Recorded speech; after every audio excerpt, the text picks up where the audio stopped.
You are live on 98.9 Northwest FM. This is the Tuesday Review.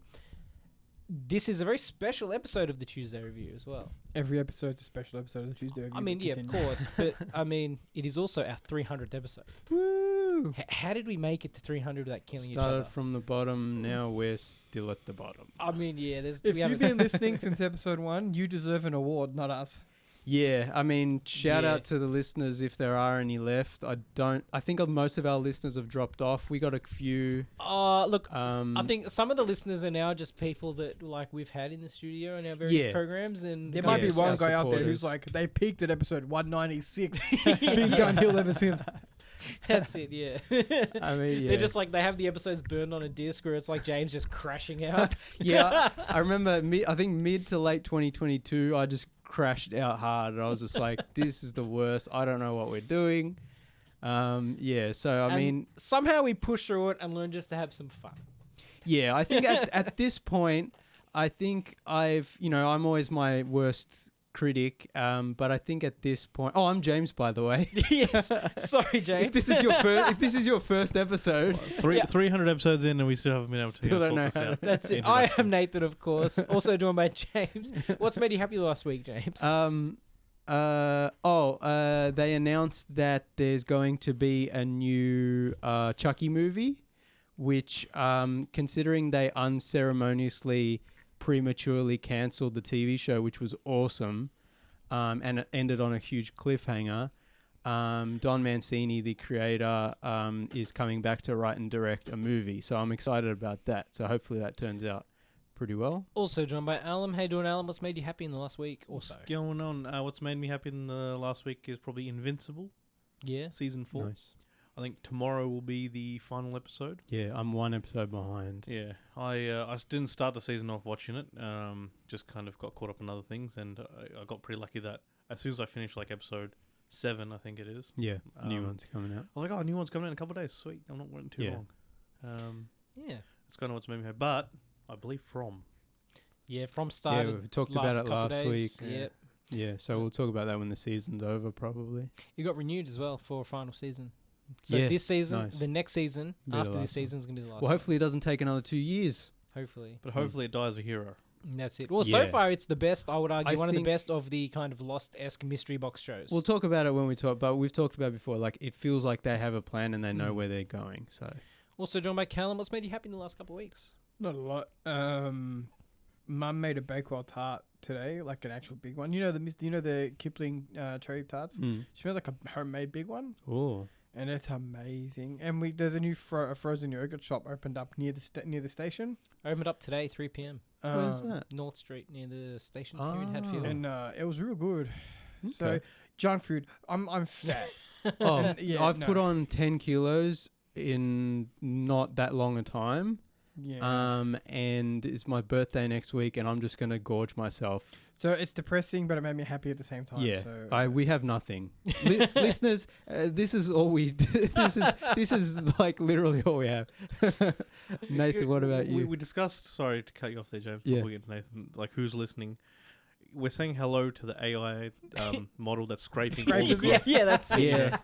We're saying hello to the Soulless corporation. the AI overlords in the future. We're saying hello to the corporate overlords who are going to make a podcast that's somewhat influenced by this podcast due to the fact that it's on Spotify and it gets scraped. Yeah, it's as well as what made me happy. I guess the Muppets made me happy. I watched the Muppets, the original classic film, for the first time. That made me happy. Nice. Yeah. We'll get straight into it. So 300 episodes. Yeah, I mean, I don't know what to say. I mean, thank you to whoever is listening. And thank you to the rest of the boys here in the studio. Yeah, thanks to all the boys. Thanks to Nathan for taking up pretty much all the editing and uploading duties over the last few years because I got so busy. Yeah, I mean, it's been an ups and down journey. always will be. Yeah, mostly downs, I think. I think, although I feel like we've turned a corner in the last couple of years as we've maybe had some more opportunities. Yeah. You know, a big shout out and thank you to Matt Mirams. Oh, A 100%. bigger supporter. Our, Yeah, you know, yeah. our radio father, Yeah, our yeah. kind of our guiding light, essentially Yeah. in Our some king. aspects. Yeah. Our king. Yeah, the Hail king to of our the hearts. king. You know, it takes a lot to like, you know, get this show, I guess, made, and we all have a part to play in that. Yeah.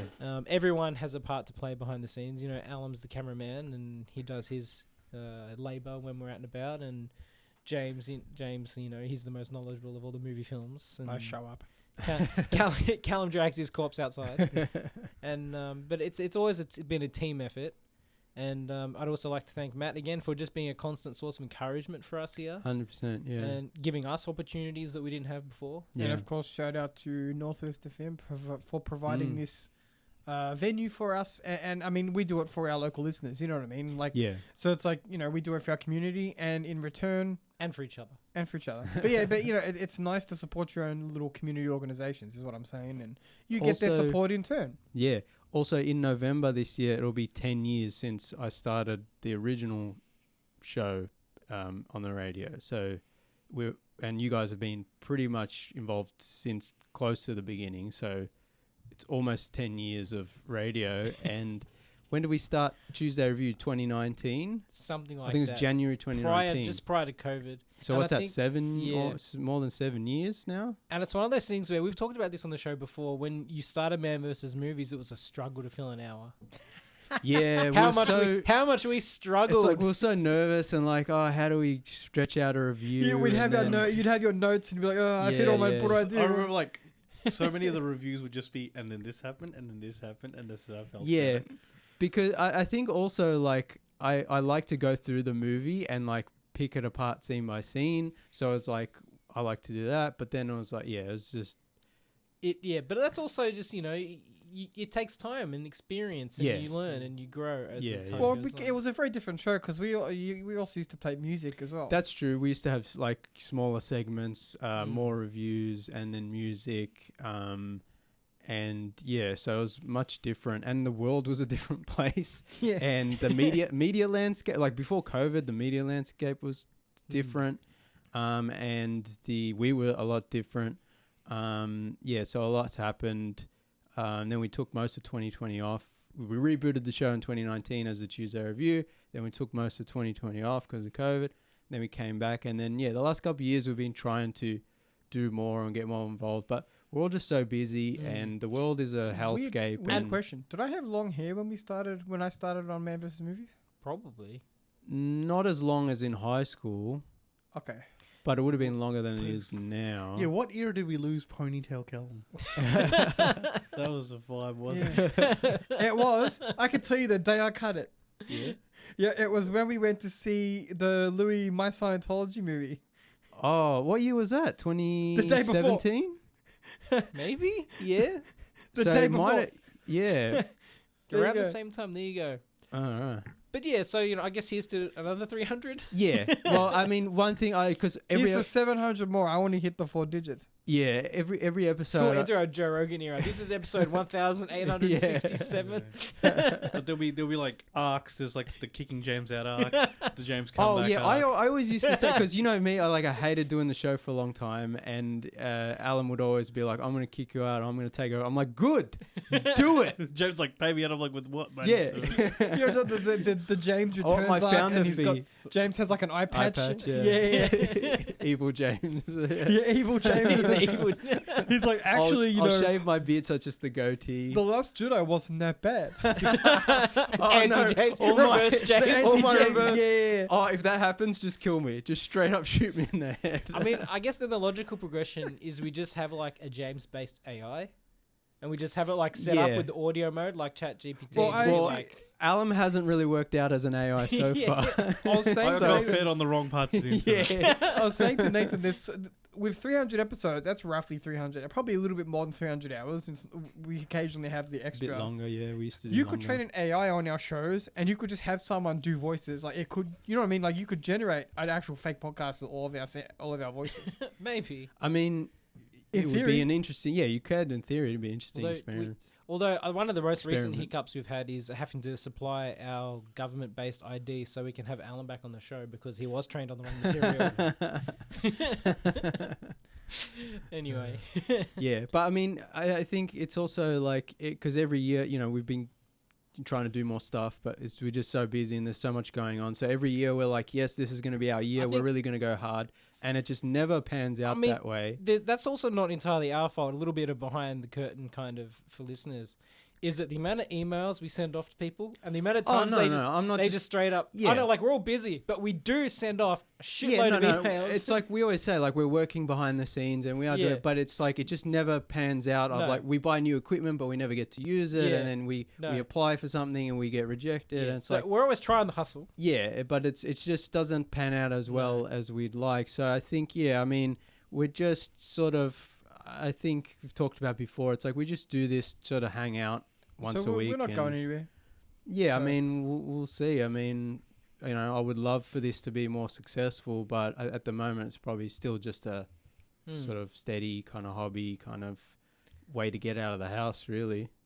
Yeah, and we keep applying for all different things, and every now and again, probably 1 out of 10 people reply to our email. And sometimes it's a no, and sometimes it's a yes, and you just do what you can. As we've said since the beginning, we go to see all these movies and talk about them anyway. So it's like, why don't we just record it? It's like that's always been the thing. So if we did stop the show, we'd still see these movies and shows, and we'd still complain about them to each other. So we thought, as long as you have your radio waves, you have the Tuesday review. Yeah. So anyway, so when the nukes drop, we'll be on ham radio. Hold on, no. When the apocalypse happens, we'll be important, mate, because this is not analog. A Wi-Fi based medium. Not analog. This is not a digital medium. All the dusty old equipment we've got, that's going to be hooked up again. Oh, yeah. That's what we've got to steal. Honestly, no, mate. We come out on top in the apocalypse. You can hear us talk about how much we hate Star Wars. Remember classic movies? Yeah. Remember pre-apocalypse movies? Yeah, These new apocalypse, like after the apocalypse, the movies are so crap. What do they call it? It's a pox slop. Pox slop, that's a good one. Write that down. Alan's shaking his head. I was just like, we just have like the eras. We're like, the pre-apoc, this was good stuff. Yeah. That's it. Why do they look so healthy? During the water, Why do they have all their digits? During the water wars. Yeah. And the mutant uprising. Yeah. Yeah. Anyway, if you want to text in on our special night, we're keeping an eye on the phone line. It is 0447777 0447777 Standard messaging fees apply. I guess we'll get straight into it tonight. We saw Lee Cronin's The Mummy, not to be confused. Directed by? It's directed by Lee Cronin. Lee Cronin's The Mummy. Lee Cronin's The Mummy. Yeah. Directed by? It's very, very important to distinguish that this Brendan Fraser is not in Lee Cronin's The Mummy. It could have been, but... I mean, arguably, neither is The Mummy, really. Well, yeah, spoiler. Can I just say... Well, that's not necessarily a spoiler. No, but yeah. Just a quick shout out to Lee Cronin for being a nice guy. I saw an exchange on Twitter where some random, wasn't even tagging him, they were just replying to someone, like a friend of theirs who had seen the movie, and they were like, I'll have to wait a few weeks to see it, I'm broke, typical interaction. Lee Cronin responds to, I guess he was like searching Lee Cronin, The Mummy. He has a Google He alert. responds to it and he's like, hey, DM me where your local theater is, let's make this happen. Nice. And this lady went to the Los Alamos, the famous American theater. Los Alamo? Alamo Drafthouse? Yes, I think so. Yeah, anyway, Los Alamos is he got her a ticket to see the movie at the Draft House. That's cool. And I was like, you know what? Nice guy. I considered raising my stars. I was like, nah. Yeah, it's like the movie is this many stars. The director being a nice guy is this many stars. That's it. But you can't rate directors. You can only rate movies. I mean, you could if you made it clear that that's what you're doing. Mr. Lee Cronin, I hear you're a nice guy. Can we have a small donation of $1 million? Actually, Lee Cronin, if you're listening, send us your next script so we can... rewrite. So we can take all the Evil Dead out of it. Yeah, well, or... Yeah, unless it's an Evil Dead movie. So let's sort of provide some context. So The Mummy obviously is a well-established franchise all the way back in 1932. When was the... Something like that, yeah. I think it was 1932 was the Universal horror movie, The Mummy, with Boris Karloff. And then there was a bunch of sequels to that. And then there was a bunch of Hammer horror movie kind of versions and sequels. Oh, man. They're great too. Yeah, there was Kenneth Branagh did No, he was doing Frankenstein. What am I thinking of? Anyway, there's been a bunch of mummy movies. Just like there's been a bunch of Dracula and a bunch of Frankenstein movies. When did they discover what was inside the pyramids? What era was that? They're always Late discovering 1800s, early 1900s. It Yeah. wasn't that long ago. That's an ongoing discovery. Yeah. Well, like when It was a new sort of Western thing. media, Yeah, There's like even unknown pyramids that I they're feel like- finding with radar and stuff. I feel like there was an Egyptology kind Turn of of the craze in century, the turn kind of the of. century Yeah, when late 1800s, early 1900s. Yeah. The Nazis are all about it. Yeah. well Slash yeah Indiana Jones. yeah well that's where the Indiana Um, Jones thing. What's comes in. fascinating about like the mummy in ancient Egypt and stuff is like you go back to what we call ancient Egypt, and they had ancient Egyptologists of their own who were like Yeah, trying to uncover the history of what they when consider Cleo- ancient Those were the Egypt. alien guys that were trying to uncover When- the alien stuff. As well, when we'll talk Cleo- about Atlantis after the show. when Cleopatra ruled Egypt, like the pyramids were already thousands of yeah. years old. yeah. So that's how old they are. It's crazy. But yeah, the Mummy. So then, of course, there's the Brendan Fraser version in the late '90s, and they did sequels to that, and that's probably what most younger people and Yeah, and that's what the mummy should be, right? The mummy should be, you found a mummy in a pyramid, his or her, they're thousands of years old, and it's the mystery of the mummy and the horror of the mummy. yeah. Also But the I'm hands. just saying, yeah, like and, in and terms they need of to walk with the stiff limbs. yeah, but it doesn't have to be that because No. you know the original Mummy is like a slow black and white horror Yeah. movie.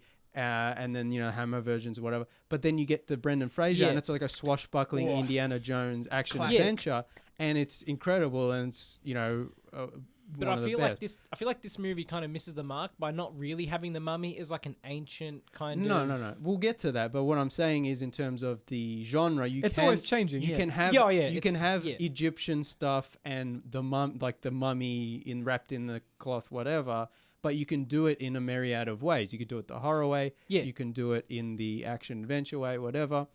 So Lee Cronin's The Mummy had promised to do it in a more simple horror fashion, which I found interesting because, like I just said, people are more familiar with the Brendan Fraser action adventure version. And so when you say The Mummy, that's what people think of, even though for decades before that, it was more the horror movie version. Yeah. So bringing it back to a contemporary, into a contemporary horror movie, I thought would be interesting. Making it a smaller, more personal, scarier movie could really work really well. Because obviously there was the failed Dark Universe where Universal tried to reboot all their monsters and tried to make it this weird action franchise with Tom Cruise and the Mummy, which was awful. It was It was and good. you guys are delusional. You know Absolutely you have yeah, but delusional. you also suffer from these days it's mild. It used to be severe, but now it's mild. No, A cruise derangement syndrome. no, you guys have cruise derangement syndrome because you unconditionally like any garbage he's in. he's not in garbage. He's though. incapable He is, of making though. garbage. The Mummy with Tom Cruise is objectively an awful movie. James, I'm going to quote directly from Tom Cruise's The Mummy. Where's your sense of adventure? Is that a line in the movie? Yes, it is. I can't believe you remember that. How many times have you seen He's probably it? looking it up on his phone. No. Alan, back me up here. Yeah. There's while they're on the sand dunes, overlooking the tomb, he says to his ally, "Where's your sense of This adventure?" is Before why- they go into the tomb. This is why the show will never reach, the highest Yeah, highs because of James's pessimism. I'm and the shit only one takes. with taste and standards. All right. This has been Hey, well hey, established. James, if everyone else 300 is crazy, maybe you're the one that's crazy. Ever thought about that stuff? all right. Let's Yeah. move it along, boys. All right, anyway, we got a lot to but- get through. Yeah, the Dark Universe. Look forward to episode 301. We get James to get diagnosed. Anyway, diagnosed. I got a lot of problems, buddy. That's it. It's like the checklist. Yeah, it's like it just rolls out. It's a Yeah. scroll. So what I was saying was the Dark Universe failed because they were trying to make the Mummy, Jekyll and Hyde, Frankenstein, these like hot action heroes, Which and they in- were trying to Marvel MCU. In uh, retrospect, was the monsters. never probably going to work. Yeah, it was a dumb decision, and they did it in the worst way possible, and it completely tanked. They also as it stopped should right have. after the first film. Like Yeah, because it tanked so badly, even though they had plans to do all these other ones. But what I was saying, like then, they did that Invisible Man movie where it's like, oh, it's just a small, low-budget horror movie about like an invisible murderer or whatever. And it's like, oh, okay, so that's what you should have done from the beginning, is take these properties, not try to reboot them into a big grand MCU, but just make a scary horror movie using that character. There was also Wolfman that came out last year, which I didn't see, but apparently was terrible. But that's another idea of like, just make a small Wolfman horror movie. Unfortunately, I think one of the problems with that movie was that the Wolfman was like hardly, not really even in it. So that's another problem. But so we get to The Mummy. Lee Cronin's The Mummy. Lee Cronin did the previous Evil Dead Rise, which was pretty good. I mean, it was okay. Yeah. He did a movie before that, his first movie called Hole in the Ground, which I haven't seen, but that's what got him noticed, like a little horror movie. I think Callum's seen that one. Yeah. I think it's really good. It doesn't have a great rating online, but it's like one of those ones that got him noticed and people were talking about like, oh, there's this cool horror movie. Yeah. Whatever. Yeah, I've seen that. That's a sick film. Yeah, so he did that. Then he did Evil Dead Rise, which is okay. And now he did this. I guess to differentiate it from all the other Mummy movies, and because they are doing a fourth movie in the Brendan Fraser canon, they had to differentiate in some way, so they had to call it Lee Cronin's The Mummy. They prefixed it. Which I was like, good on him. You know, if the movie does well at all or whatever, it's like it'll get his name noticed and whatever. I mean, he's no John Carpenter, you know, but I guess they probably could have just called it something else, like the Mummy something, or they could have called it Sarcophagus. Evil or Dead something. Mummies. Yeah, well, that's exactly. Sarcophagus would have been good. Evil Dead wrapped up. Yeah, like something, you know. Evil Dead Sarcophagus, something like. But this is what they've done. But again, I was like, this is going to be interesting, right? A smaller, sort of more personal horror movie. It's now a contemporary movie, but it's still about like this ancient Egyptian curse or whatever. So, unfortunately, probably like with Wolfman, although I haven't seen it, the most recent one, it doesn't really have much to do with The Mummy. That's my kind of big complaint. I think the Mummy is a philosophical idea. I think that the problem with like using The Mummy as a franchise is if I talk to you about a mummy, that involves the discovery of an ancient, you know, mummy, right? The titular mummy, and the mysteries contained therein. Yeah. And we don't get a whole lot of that in this film. It's kind of just like the mummy serves a purpose in the movie, which we're not going to spoil.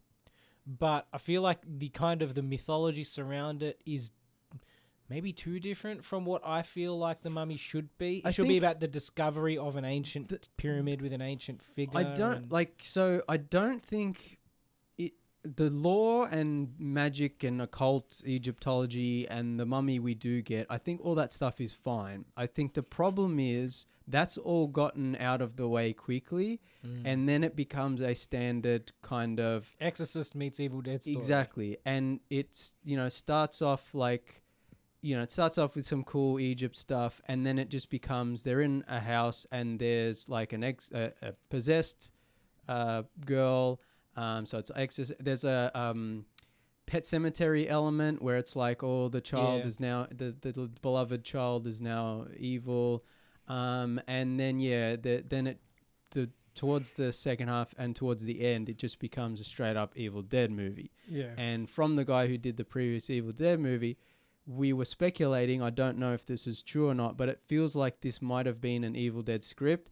And for some reason, instead of letting him do the sequel to Evil Dead Rise, they said, we're going with someone else. And then he went on to do The Mummy and reused some of his Evil Dead ideas. This is all just speculation, but it definitely feels like that. I was thinking about this after the film, and I'm like, it wouldn't surprise me if, like, maybe he pitched several scripts for Evil Dead Rise. Like, you know what I mean? Did he write The Mummy? Lee Cronin's The Mummy? Co-wrote, I think, yeah. It wouldn't. Did he co-write or write Evil Dead Rise?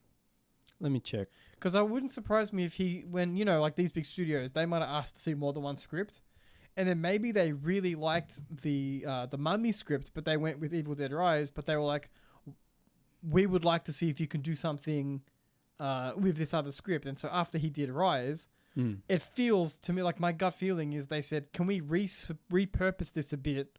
Just tinker with it to make it a bit more different than Evil Dead Rise, and then do something because it was such a strong script in the eyes of this hypothetical studio. He's listed as as writer on Letterboxd. Yeah, he wrote and directed both Evil Dead Rise and The Mummy. Yeah. Oh, look, I 100%. I'm really not surprised if he had another idea for an Evil Dead movie, and they were like, "Well, we're not going to do one for a couple of years, but we want to make a movie with the Mummy branding." Yeah, that's what it feels like. Is they're like, "Look, we tie it together." But considering they're doing Evil Dead Burn and then Evil Dead Wrath, I think it's called. So an interesting thing. Apparently, Lee Cronin's The Mummy is allegedly, if you believe the other reporting, and when I say reporting, I mean like discussing film and the other more enlightened journalists than ourselves. Apparently, it is officially connected to the Evil Dead movies. Lee Cronin's The Mummy. There's like some Easter eggs in there which say that it takes place in the same world, and Evil Dead Burn takes place in the world of Ash versus the Evil Dead. Because it's set in the same house as one of the characters from Evil Dead with the same layout and some of the same items like the bowling pin or whatever from the actual series. So they're setting up an interconnected thing somehow. Or are they just Easter eggs for fans? Yeah, we'll have to see how that plays out. But the reporting it's all connected allegedly. But yeah, I think this movie does itself a disservice by turning into an Evil Dead movie. If this movie was just an Evil Dead sequel with some sort of Egyptian flavor, probably would have been automatically better. But I feel more honest. Yeah, it would feel more honest. And like I did have fun with the Evil Dead crazy kind of possession stuff and the gore. But yeah, just the longer it went, the less and less it felt like a mummy movie. And also a big problem with the movie is that, so you've got the main family with the possessed like mummy daughter. And every time they were on screen, I was kind of bored. But every time the Egyptian policewoman character was on screen investigating more engaging the Egyptology and like what the mummy, the mummy curse was, I was like, this is what the movie should have been. Yeah. And considering it's over 2 hour, I think it's 2 hours and 14 minutes, it kind of dragged and drags in the middle. I think it's one of those things where you get to the point in the movie where they're looking after a recuperating character, right? Towards the kind of, the start to the middle of the film. Yeah. The character may or may not be possessed, and there's all this other kind of stuff, right? They're doing maybe they're doing evil shenanigans while they're trying to convince everyone else they're really asleep. And that part of the film for me drags too much. Yeah, it got a little bit repetitive, and yeah, I think they had to pick a lane. Do a evil possession, Evil Dead movie, or do a mummy movie. And like I was saying earlier, the mummy doesn't have to be a tall guy wrapped in gauze, with his arms stretched out. I think this version of the mummy with a little girl who's found in a sarcophagus, and there's this ancient Egyptian curse could work. Yeah. But it needed more lore and needed more Egypt stuff. Yeah. And the kind of tonal differences between this sort of crazy over-the-top Evil Dead comedy, quote unquote, gore, and then the more serious kind of Egyptian kind of police stuff and curse stuff. It was a bit of a imbalance in the tone there. So yeah, I think there's also some really bad CGI. There's some good effects, but also some really bad CGI. Especially when there's like sandstorms. Yeah, it looks awful. Also, can I just say, Jack Reynor, who plays the dad. Not like 85% of the film, he had the same bloody expression. Oh yeah, he does the. I can't believe what I'm hearing. Yeah. Like bulging. One of the reasons this movie doesn't work very well is both the parents are really poorly written, and so I think even the actors trying their damnedest can't make it work because all their lines are clunky and their whole entire characters make no sense. Billy Roy is Maud.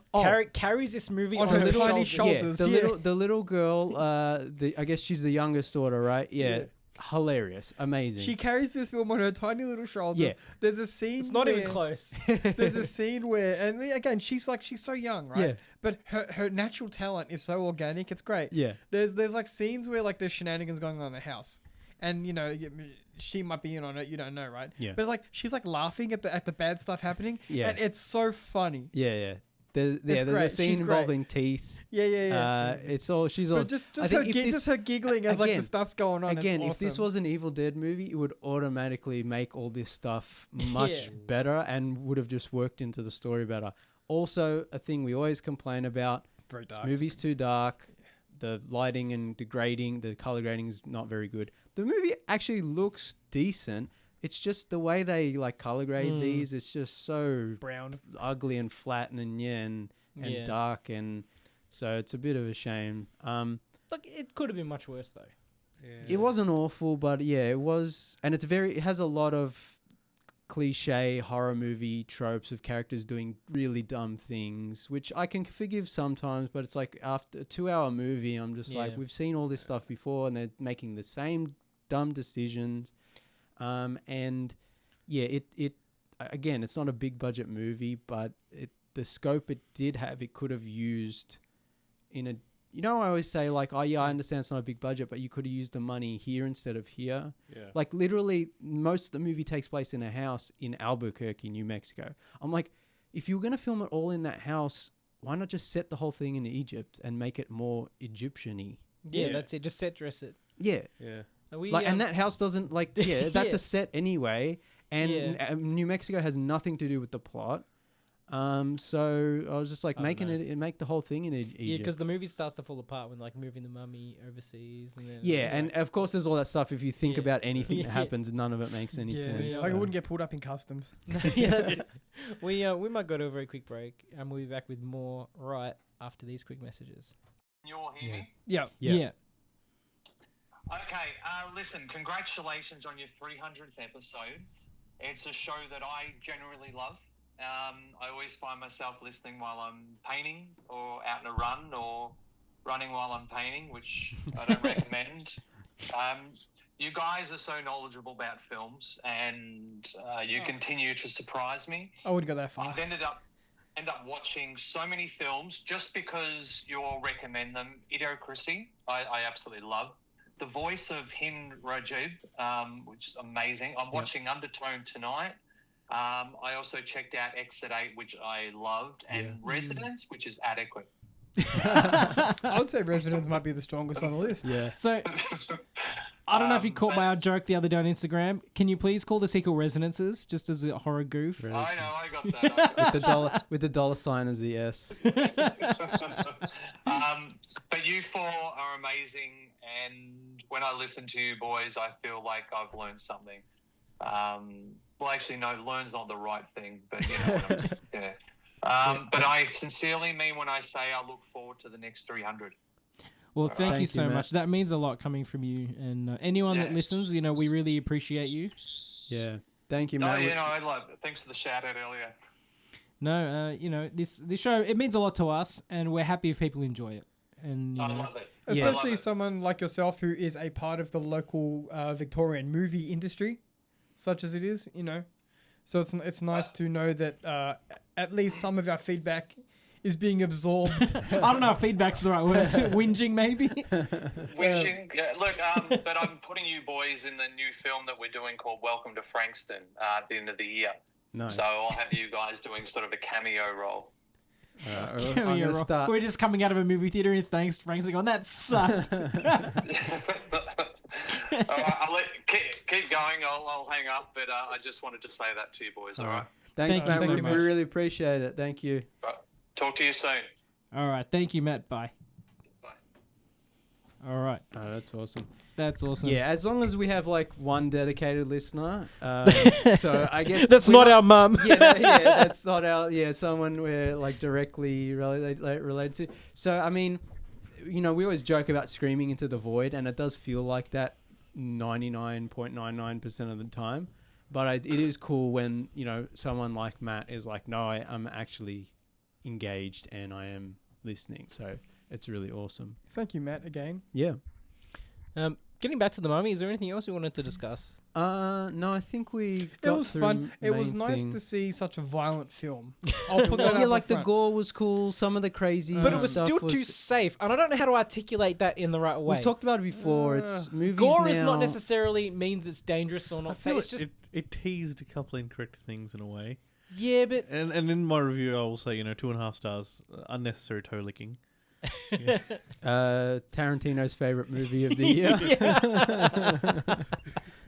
but yeah, I don't know. It's like it's still kind of it was just it's a standard horror movie. It was fare. it was okay. Probably wait for streaming. If they make a Lee Cronin's Mummy 2, I would watch it for the goof. Lee Cronin's The Mummies. Yeah, the mummies. Like I would probably, but yeah, it's not something. The I was title like, card made me laugh though. It was like yeah, the Lee Mummy Cronin or yeah, whatever. it was like the Lee Cronin's Mummy.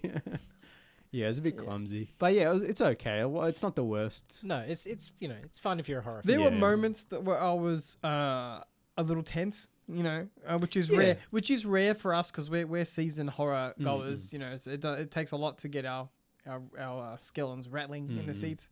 But it was fine. It was Yeah. better than Undertone. Yeah. I don't know. Probably not as good as Evil Dead Burn or Evil Dead Wrath. We'll see. Well, we'll see how they might completely shit the bed. We just so. might have to wait for Terrifier 4. Shooting in 35mm. Really? Yeah. The previous ones weren't 35. No, were they? this one is. The director's like really. He's like.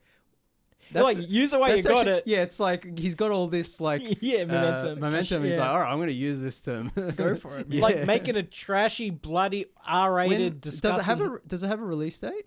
I don't think it Terrifier has 4? yet, but they're filming. As soon as it does, we'll plan, and then we'll plan out watching each movie because I've never seen That'll them be before. fun. You got to start with All Hallows Eve though. You gotta Yeah, start the with- shorts. Yeah, so yeah, we'll do that. Look, we're running out of time. I don't know if do you guys want to try to do Deathstalker now, or should we leave it till next week? I reckon we'll leave it for next week because there's a lot to talk about with the Yeah. franchise in general. Yeah, true. Well, I watched a couple of really interesting movies. If we have time for me to just talk. Yeah, well, I guess we'll just do a old do- round table. Would you mind if I start? I'll try and get over quick. No, but, go. Ross, I Cal's like, oh, we got 20 minutes. I'm going to take them all. no. we got a message from Ross saying, a friend of the show, Ross Purdy, saying here's to 300 more.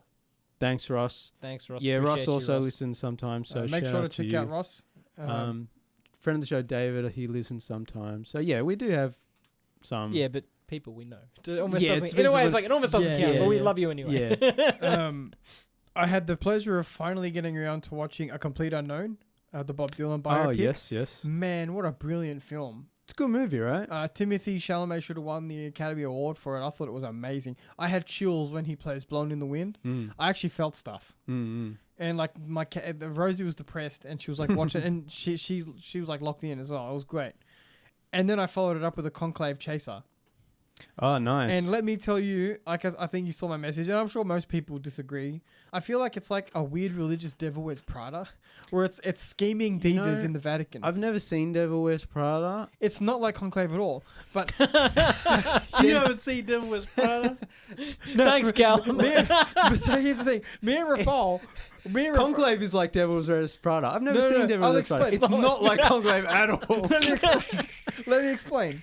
Right, so just as a preamble, when we went to see Lee Cronin's The Mummy, the trailer for Devil Wears Prada 2 started up, and then Rafal made a joke about it, and I was like, I actually like that movie. And then he looks at me and goes, yeah, me too, but I don't say that publicly. Hey, look, we've established on this show, like, you're allowed to like rom-coms. Look, and, like, when Harry Met Sally is objectively... Yeah, I we did a think- whole, but- we did a whole episode. yeah, Like, in- Devil Wears Prada is very firmly in like the chick film section. It's Yeah. like there's very little crossover going on. There but- is Yeah, love but in if my it's a heart good- for Nora a good Ephron related rom-coms. Well, they're in a league of their own, as we Yeah. established. But then there are other like rom-coms and like chick flicks that it's like, Yeah. you well, know, what's you the can one like Alan made those. us watch that was really good? The one- Crazy in Love. Crazy Stupid Love. Crazy yeah, Stupid- that that was was good good. too. Yeah. But Yeah, anyway, yeah. so Conclave's really. Have you seen Conclave? Yes. Yeah, it's just a bunch of scheming divas. Yeah, I mean, And I kind of love that I'm about pretty it. sure, like, considering the Catholic Church, they wear all the jewelry and those robes. Yeah, Oh, yeah. yeah. They're all, Italian and Spanish. Like, there's going to be a lot You know, of the- diva Oh, behavior. but, behind Yeah. closed doors, they're all a bunch of bitches. Yeah, that's what I'm saying. Yeah. I'm watching it, right? In And the they're all- cattiest way possible. Yeah. And they're all scheming against each other and plotting, Backstabbing, and then yeah. having like little like- snarky asides to It's each like other. they can't go out and get women, so they have to do the next best thing, which is fight amongst themselves. All right, they get all that pent up. But like, energy. I'm watching Because it. it's the Vatican, you can't swear. They're like, Bishop, please. I'm watching it. Bish. I'm watching it. Or they'd be like, Monsignor. I'm watching it, and I'm like, if you like Devil Wears Prada, you'll probably really like Conclave too. Only because, Like, for the cattiness. yeah, and just like the general machinations at work. Yeah, it's actually a really good, like, thriller. Yeah. It's like a political thriller, but like a religious thriller. Yeah. But it's so beautifully shot. Dude, I don't think it was even nominated for best cinematography, and I was like, It was that- like the kind of movie you'd that see that it should've- came out in the 80s. Yeah, Where- like or the- like it's very Kubrick looking. I know that sounds dumb. No, it's very well shot. There's a scene where there's an explosion that Yeah. that shakes some of the rocks out of the walls, and it's like something you'd see in Barry Lyndon with the way the light Yeah, comes it's like through. a painting. I was like, oh my god! But even you look at the lead Ray Fiennes, his characterization of the dean of the Curia. It's like he's like in turmoil, but it's so grounded, and he's really struggling. Yeah. And it's like a really great ensemble with Stanley Tucci playing like the man in the middle who's like sympathetic to Ray Fiennes, but also he's like, we have to have this momentum. Yeah. And just, like the different political Yeah, views. they're really conservative. I also liked how they didn't really shy away from that in Conclave, where like Yeah. you had sections of the church that were really just like, but I don't like the gays. Like they go into it, yeah, right? there's like the more, And it's like, but that's the whole thing with like the electing the new Yeah, pope. It's it- like, do you want the ultra conservative guy? Or do you want it- the moderate guy? it who's shows more popular. it shows like, that with the kind of people? ugly side to the church. It doesn't just kind of be like, oh, we're all good people here. Yeah. It's like, not no. something it's not like, I mean, speaking for myself, right? It's not something I've seen much in film, and it's not something that you hear about is like the actual political I think canvassing, just like the actual interpersonal dramas that the cardinals in the Vatican probably go through every week with the dramas Yeah. and then the squabbles. I think it's also like you could make a movie like this be really boring and self-righteous Yeah. and ugly, but it's just so well written and so well shot and so well acted What's that so it's just great? a gripping even the thriller. I'm putting air quotes up here. Even the villains, right? Yeah. Even the villains are written in such a way as to evoke sympathy from the viewer, because it's like there's no real bad people, because they're all like. Oh no, even- there's some bigots in that movie. Yeah, but then you watch I the mean, film. they're in the Catholic Church. They're all bad technically, but yeah, You I watch know the, what yeah, you but mean. you watch the film, and then the villain has a moment where he breaks down and confesses his sins to the dean. Yeah. And then you see a deeper layer of that character where he's like, "You think I don't grapple with what I did?" Yeah. And it's like, yeah, he has those political views, but he was born in the country he was born in, and you know what I mean? It's like a whole bigger thing. And they say that in the film. It's Yeah. like these people were going to reflect the views of all Catholics. Anyway, yeah, I just thought it was a beautiful film. a great it was movie, gripping, yeah. Yeah. I guess I'll talk a little bit, unless you had anything new new and important, James. No, you go. I guess I'll talk about what I kind of mentioned briefly in the intro. I watched the Muppet Movie for the first time from 1979, the OG, and I just thought there's something about the Muppets that just brings you hope. Yeah, they're magic. And it's now magic. And it's one of those things where, yeah, it's a family movie, it's aimed at kids, but everyone can get something out of the Muppets, right? Adults can enjoy it too. Alum, I was saying to Alum, I think off air, like, like Alum's younger cousins, right? They would get a lot out of the Muppets, right? Even the older one, he'd probably be like, "Oh, I can't enjoy this. This is this is for children." And then some of the jokes come flying out of Kermit, and you're like, They're almost timeless because They are they've been around timeless. for so long and they still just kind of work. And I sent a picture to the group chat of Fozzie Bear with some unimaginable riz in that movie. When he has the glasses and he's trying to do a comedy show and it's bombing and people are throwing glass bottles at him, and instead he just looks at the audience and he has like a little horn thing. Oh, yeah. And he squeezes it and goes hugga hugga, and it's just like a man undeterred yeah. by failure. He's who we all should aspire to be. Yeah. We all need to be Fozzie Bear. Keep going. Yeah, just keep Just going. keep pushing through it. You know what I mean? If he can do it, because like it's the whole thing of like he knows he's the best comedian. He's just got to prove it to everyone. The sad thing is, we're all Beaker. We're all, that's it. We're all Beaker, but yeah, it's one of those. The movie itself is just funny consistently the whole way through. Yeah. And I just thoroughly enjoyed it. I like the filmmaking. You know, it's all puppets the whole time. And, like, there's puppets driving cars, and you're like, that's not safe. Cool. I'm like, these guys underneath the puppet driving the car, you're like, he can't see what's going on. I know he's got, like, a two-way radio going, drive straight, drive straight. Like, I don't think that's how they're doing it. it's funny, though. Yeah. But, yeah, so I thoroughly enjoyed it. And I think there's something about the Muppets that just brings hope. You know, it's just comfort food film. Yeah, they're comforting movies. You know, and, like, there's bangers of quotes in this movie. Like, to quote Kermit, there's not a word yet for old friends who've just met. Part heaven, part space. How have I found my place? Or is this is Gonzo? You can just visit, but I plan to stay. I'm going to go back there someday. And I'm like, the movie has no place going this hard for a kid's movie. Yeah, well, I mean, Or family movie. Yeah, I mean, we talked about it with Muppets Christmas Carol, and I can't remember if we were talking about it in relation to this or I came up somewhere else, but, you know, Kermit's like the OG, like, depressed protagonist who reflects, I think, especially a lot of millennial audience members. Yeah. So I think, like, it's always been that kind of hopeful, fun, light comedy, but also there's a sort of emotion to it and like a deeper feeling to a lot of it, I think. And that's why it endures over the decades. Yeah. Yeah. Can't keep a good frog down, mate. It ain't easy being green. No. Never has been. Never will be. Mm-hmm. Alan, have you seen anything recently you want to discuss? No, You're like I a said, Star Wars yet? Shut up. I want to beat you with that Blu-ray disc. Just Invincible, but we'll talk about that once the season's finished, I think. Yeah. I haven't seen season 1. I know, because you're a turd. You guys aren't caught up on The Boys either. Man, you Actually, know, is The Boys finished? Not yet. But I just mean they haven't even Yeah. watched the previous Gen V or the I don't Boys have the seasons. I don't have the psychological bandwidth. I think for I'm that up. at the moment. No, I'm up to Gen V or whatever it is. Oh, you seen, watched it all? Yeah. Okay, cool. But I haven't seen anything past that, or I haven't seen Gen Did V. Gen V or get season 2 or not? I think so. No. Did it? Jeez, I'm blanking. Because at this point, then I think I'm ready for the final season. Yeah. I think it was Gen V, and now it's the new season of The Boys. And then I don't Sweet. know if Gen V will continue after that. I know I think they're doing spin-offs because it's so successful. But this is the last season of The Boys. Well, aside from that, James, what else have you seen recently that inspires discussion? I mean, I guess I should maybe talk about the drama because it's sort of in the zeitgeist and people are talking about it. Yeah. So Hit us up with the latest Rob Pattinson, Zendaya. Yeah, Zendaya and Rob Pattinson are in a romantic drama / comedy / thriller. It's So hard, it's an it's hard A24 to movie. yeah. It's hard to Quantify here. quantify in that. There was a Gen V season 2. If Alam's He's gone. he's gone, but yeah, I did watch. It was Gen V season. Anyway, I'm trying to remember all the lore of the shows. There's too many shows. The drama.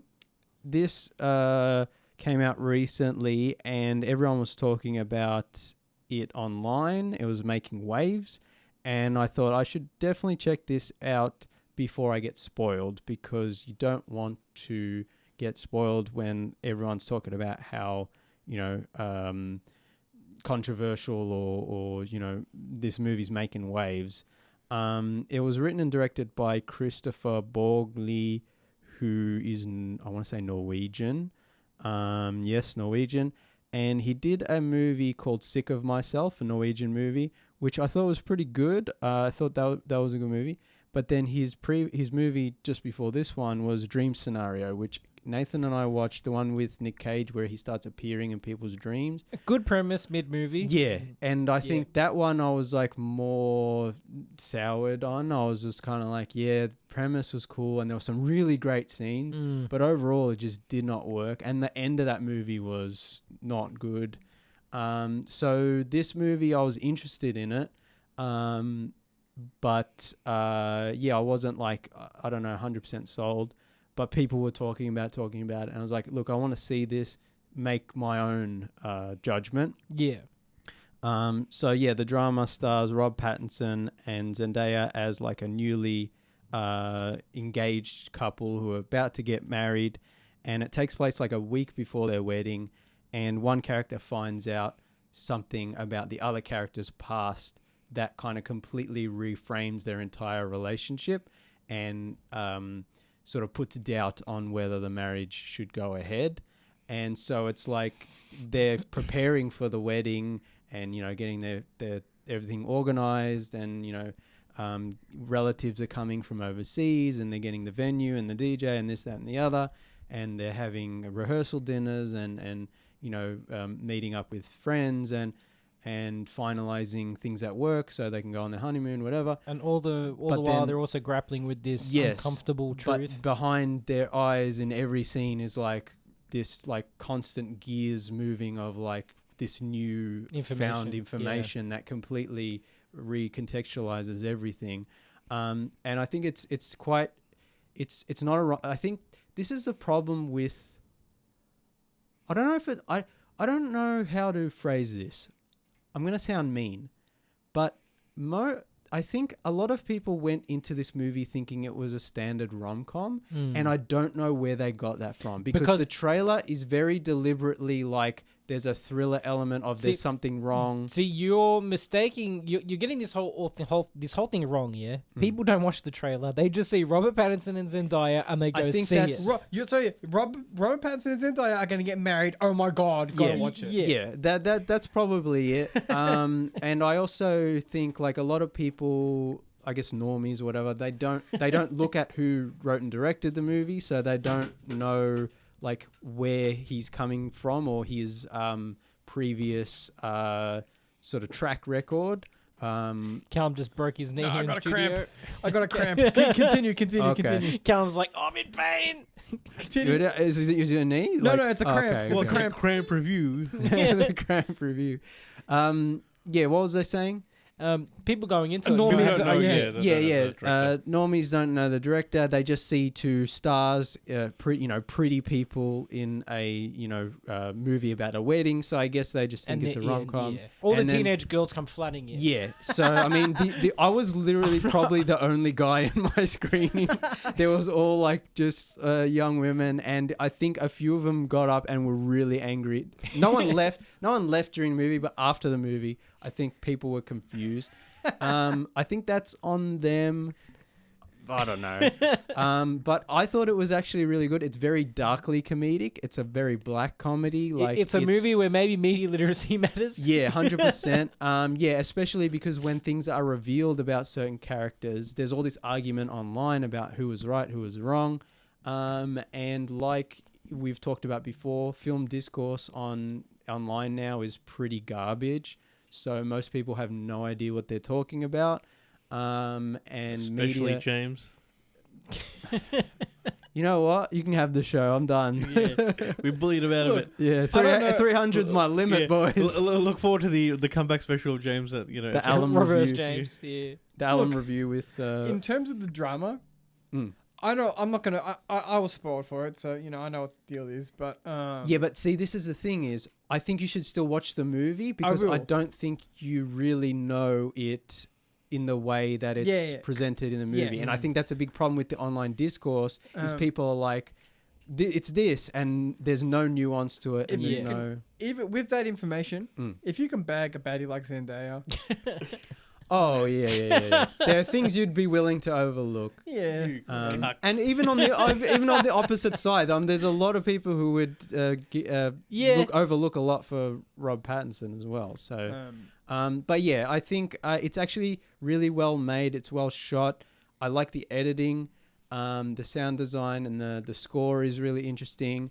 But I think the story and like the moral conundrum and the character stuff is actually quite well done as well. So this is not an easy Friday night rom-com. This is more of a sink your teeth into it, black comedy kind of character drama with some light thriller elements of like, oh my God, I can't believe this is happening.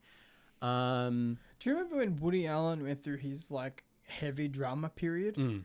It feels like it belongs in that zeitgeist. It has some similarities. So yeah, I think it's definitely worth watching, and also, but keep in mind this is not like just a fun light comedy. It's kind of dark and weird. A bit weird. It's in the name. Yeah, it's literally called The Drama. So it's not called the rom-com. It's not called The Beautiful Wedding. Yeah.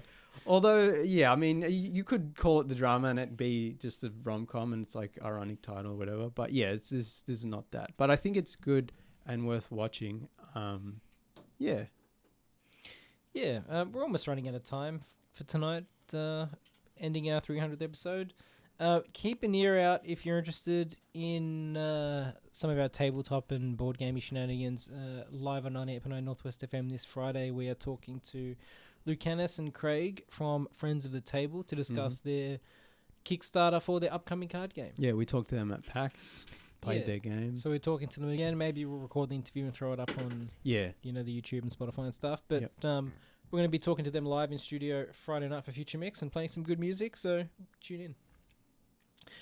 As for the Tuesday Review, you can find us on some of the social media garbage at Tuesday Review AU, Instagram, Threads, Newsmask, Blue Sky, YouTube, etc. at Tuesday Review AU. We're on Letterboxd. I'm Nathan B_90. I'm Channel Drifter. I'm Alum20. I'm Cal Tuesday.